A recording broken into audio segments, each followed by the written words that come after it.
Hi everyone, आज मैं आप लोगों को क्लास 12 हिंदी आरोह का 12th चैप्टर पढ़ाऊंगी जो कि फिराक गोरखपुरी जी द्वारा लिखित है। आज मैं आप लोगों को गज़ल पढ़ाऊंगी। यह गज़ल स्टार्ट करने से पहले मैं आप लोगों को इसके बारे में बताती हूँ कि फिराक जी ने इसमें किस प्रकार की अपनी भावनाओं को किस प्रकार से व्यक्त किया है। फिराक जी ने इस गज़ल के माध्यम से आम आदमी से जैसे ऐसे लगता है कि आम आदमी से उन्होंने वार्तालाप किया है। जिस तरह से गालिब ने और मीर ने अपनी रचनाओं में अपने गज़ल के माध्यम से आम आदमी से बात किया है, उसी तरह से इसमें फिराक जी ने भी आम आदमी से बात करने की कोशिश की है और उन्होंने इस गज़ल में अपने भीतर के दर्द को बयां किया है। उन्होंने अंतिम पंक्ति में, इस गज़ल की अंतिम पंक्ति में उन्होंने स्वीकार भी किया है कि अरे इसमें ये जो गज़ल है इसमें तो मीर के शब्द आ गए हैं।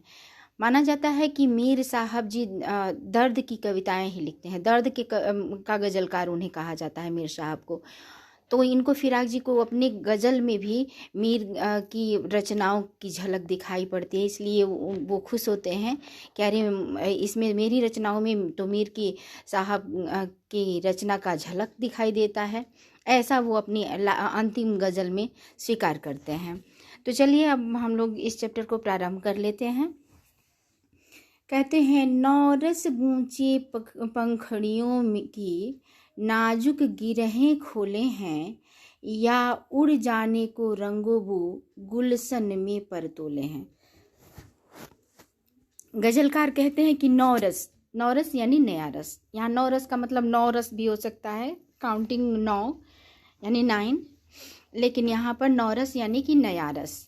गूंचे पंखड़ियों में, गूंचे का मतलब होता है कलियाँ। कलियाँ जो होती हैं उन कलियों में नया रस भरा हुआ है।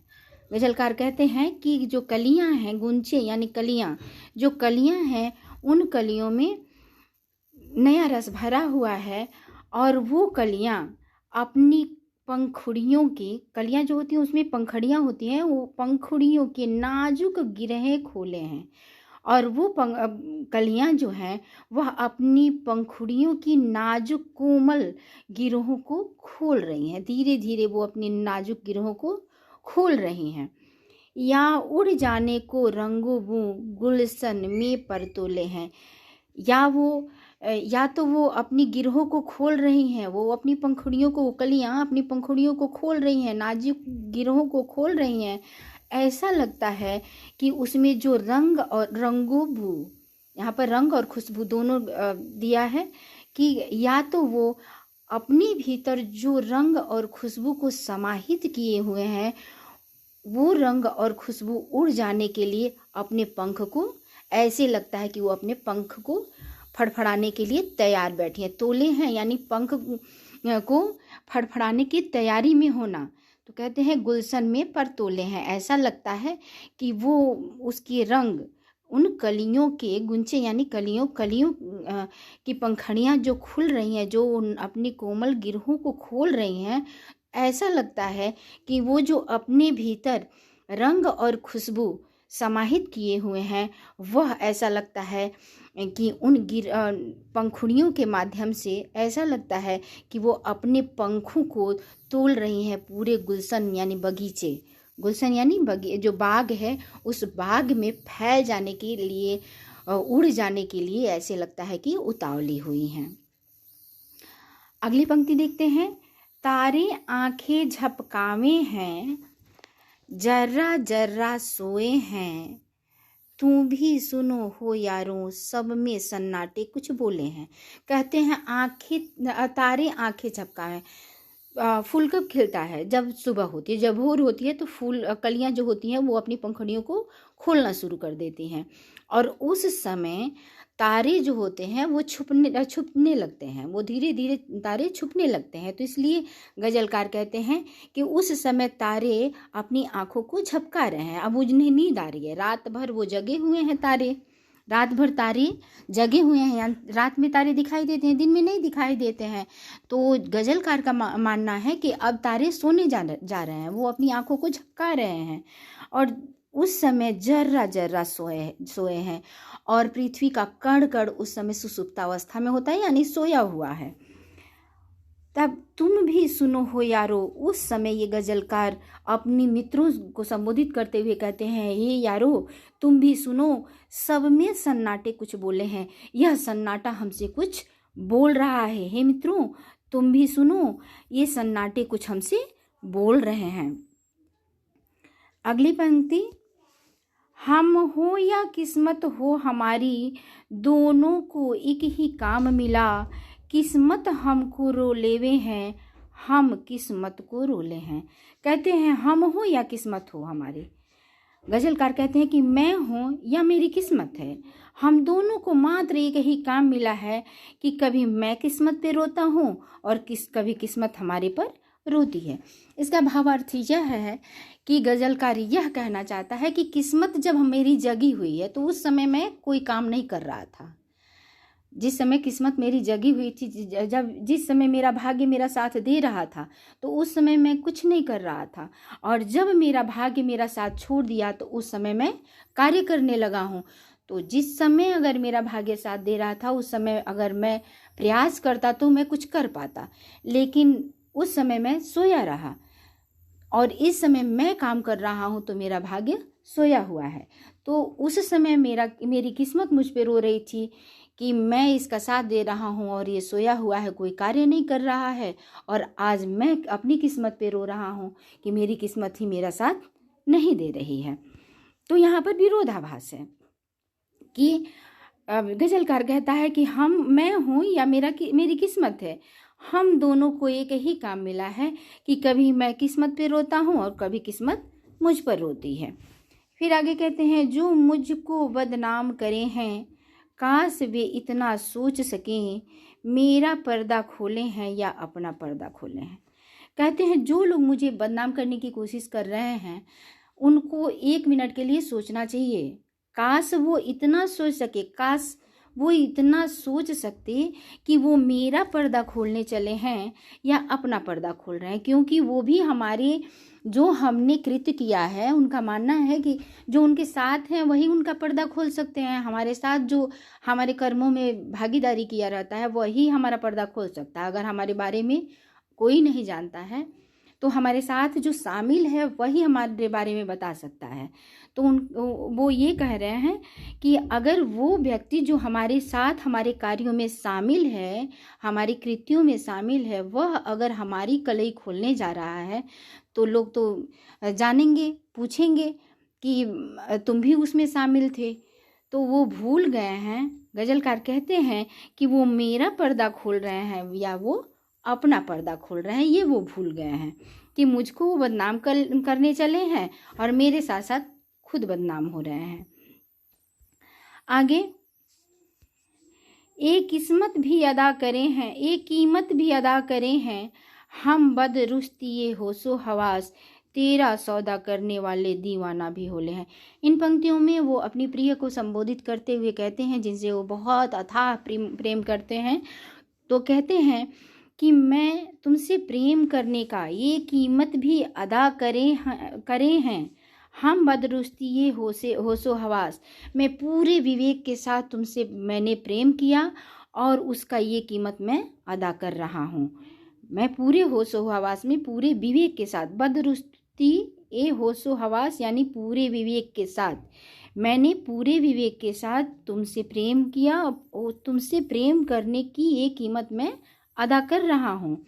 और तेरा सौदा करने वाले दीवाना भी होले हैं, तुमसे प्रेम का सौदा जिसने भी किया है उसमें कई लोग दीवाना भी हो गए हैं।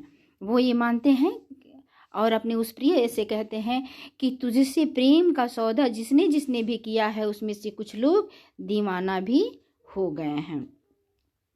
आगे कहते हैं, तेरे गम का पासे अदब है, कुछ दुनिया का ख्याल भी है, सबसे छिपा के दर्द के मारे चुपके रोले हैं। कहते हैं तेरे गम का पासे अदब है, तुम्हारे गम का कुछ मुझको ख्याल भी है। पासे अदब है यानी तुम्हारे गम का कुछ मैं इज्जत भी करता हूँ, तुम्हारी गम का मैं इज्जत करता हूँ, उसकी तौहीन नहीं होने दे सकता। और इसलिए और कुछ दुनिया का ख्याल करके मैं सबसे छुपा के दर्द के मारे चुपके चुपके रोले हैं।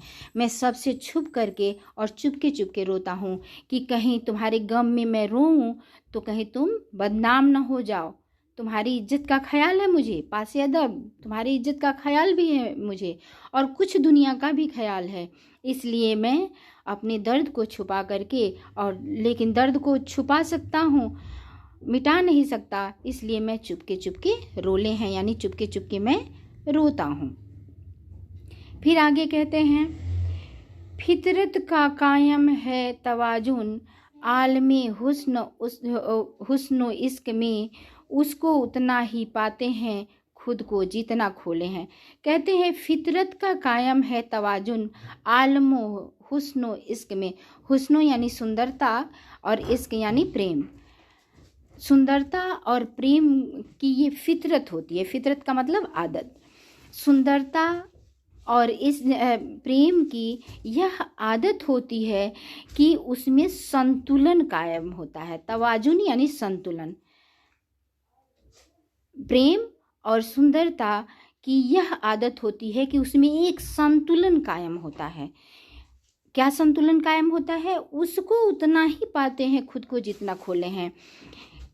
अपने प्रेम में जितना ही हम अपने आप को खो देते हैं उतना ही हम प्रेम को प्राप्त कर लेते हैं। हम जितना ही अपने आप को खो देते हैं प्रेम में, उतना ही हम उस प्रेम को प्राप्त करते हैं। यहाँ पर दो अर्थों में लगा सकते हैं कि जो प्रभु से प्रेम करने की रीति होती है, जो ईश्वर से प्रेम करने की रीति जो होती है, उसमें एक संतुलन होता है। जितना ही हम उस ईश्वर को अपनी आत्मा में हम समझते हैं कि वह मेरी आत्मा और परमात्मा मेरी आत्मा में वास करता है, मेरे शरीर में वास करता है, तो हम अपने आप को भूल जाते हैं। तो वो यहाँ पे बताते हैं कि ये प्रेम का, ईश्वर से प्रेम का एक संतुलन होता है। जितना ही हम अपने अहंकार को मारते हैं, जितना ही हम आत्मा में परमात्मा को मानते हैं कि ये शरीर उसी प्रभु का है, उतना ही हम उस प्रभु को प्राप्त कर लेते हैं। लेकिन यहाँ का शाब्दिक अर्थ जो है वो है कि प्रेम, हुस्नो इश्क यानी सुंदरता और प्रेम की आदत होती है कि उसमें एक संतुलन कायम होता है और व्यक्ति उतना ही उस प्रिय को प्राप्त कर लेता है जितना ही वो अपने आप को खो देता है। अब आगे है, आबो ताब असरार न पूछो तुम भी आंखें रखो हो, ए जगमग बैंतों की दमक है या हम मोती रोले हैं।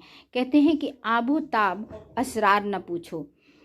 आबोताब असरार यानी कि जो चमक दमक है उसके असर को ना पूछो, तुम भी आंखें रखो हो, तुमने भी अपनी आंखें रखी है। रखो हो यहाँ पर लोक प्रचलित भाषा का प्रयोग किया गया है। तुम भी आंखें रखो हो, तुम्हारे पास भी आंखें हैं, इसलिए तुम दुनिया की चमक दमक को मत पूछो। तुम यह देख सकते हो, चूँकि तुम भी आंखें रखे हो इसलिए तुम ये देख सकते हो कि ये जगमग बेतों की दमक, बेतों यानी शायरी, कि यह जगमग जो है इस शायरी में मेरे, वह इस शायरी की तमक है या हम मोती रोले हैं, या हमारे आँखों से बहता हुआ आंसू है। ये यानी इस शायरी में जो मैं दर्द को अपने बयां किया हूँ उसमें अपनी मेरा हृदय रो रहा है, या फिर यह मेरे बस शायरी की यह चमक है, यह तुम देख सकते हो। आगे कहते हैं, ऐसे में तू याद आए है अंजुमनी में रिंदों को, रात गए गर्दों पे फरिश्ते बाबे गुनाह जग खोले हैं। कहते हैं ऐसे में तो इन पंक्तियों की, इन दोनों पंक्तियों की भी भावार्थ कुछ है, एक अलग ही अर्थ है। पहले मैं इसका मुख्य अर्थ बताती हूँ। ऐसे में तू याद आए है अंजुमने में रिंदों को। अंजुमने में यानी मैं का मतलब मैं खाना, शराब, अंजुमने में महफिल, ये शराब, मैं का मतलब शराब, अंजुमने यानी महफिल, रिंदो यानी शराबी। अंजुमने में यानी शराब की महफिल में तुम शराबियों को शराब की महफिल में याद आते हो। शराबियों, रिंदों यानी शराबियों को, शराब पीने वालों को तुम शराब की महफिल में याद आते हो। और रात गए गर्दों पे फरिश्ते बाब गुनाह जग खोले हैं। और उसी समय, जिस समय तुम शराबियों को शराब की महफिल में याद आते हो, उसी समय रात में आसमान में फरिश्ते जो होते हैं सबकी गुनाहों की पोटली को, जग में के गुनाहों की, जग यानी संसार के गुनाहों की पोटली को उस समय भगवान, फरिश्ते जो होते हैं वो फरिश्ते आसमान में तुम्हारी गुनाहों की, संसार की गुनाहों की पोटली को खोलते हैं। इसमें अगला अर्थ ये है कि ऐसे में तू याद आए अंजुमने मैं मेरिंदों को। वो कहते हैं कि मैं शराब की महफिल में हूँ और मुझे तू याद आता है उस समय जब मैं शराब पी रहा होता हूँ महफिल में, उस समय तुम मुझको याद आते हो। और उसी समय फरिश्ते जो होते हैं आसमान में, जिस समय फरिश्ते जो होते हैं आसमान में हमारे गुनाहों की यानी संसार की गुनाहों की पोटली खोल करके और बैठे हुए होते हैं, गुनाहों की गणना करते रहते हैं, उस समय तुम मुझको याद आते हो। फिर कहते हैं अब इन पंक्तियों में, ये जो पंक्तियां हैं इन पंक्तियों में वो अपनी शायरी की प्रशंसा करते हैं। और अपनी शायरी की प्रशंसा करते हुए कहते हैं, सदके फिराग एजाजे सुखन के कैसे उड़ा ली ये आवाज़, इन गज़लों के पर्दों में तो मीर की गज़लें बोले हैं। यहाँ अपनी शायरी की प्रशंसा करते हुए कहते हैं कि सदके फिराग यानी मैं सदके जावा यानी कि मैं अपने आप को न्यौछावर करता हूँ, फिराग एजाजे सुखन के कैसे उड़ा ली ये आवाज़, मैं अपनी इन शायरियों पर न्यौछावर करता हूँ, क्योंकि इसमें जो मिजाज है वह मीर की गज़लों, मेरे इन गज़लों के पर्दों में, इन गज़लों के पर्दों में मीर की गज़लें बोले हैं। मैंने किस प्रकार से मीर की आवाज़ को उड़ा लिया है, जिस तरह से मीर की आवाज़ की सुख प्रदान करता है, उस तरह की आवाज़ को मैंने किस तरह से अपने गज़लों में उड़ा लिया है। मेरी इन गज़लों में तो मेरी इन गज़लों के पर्दों में तो मीर की गज़लें बोले हैं। मेरी इन गज़लों के जो पर्दे में यानी मेरी ये गज़लें जो हैं, इन सभी गज़लों में तो मीर की आवाज़ दिखाई दे रही है।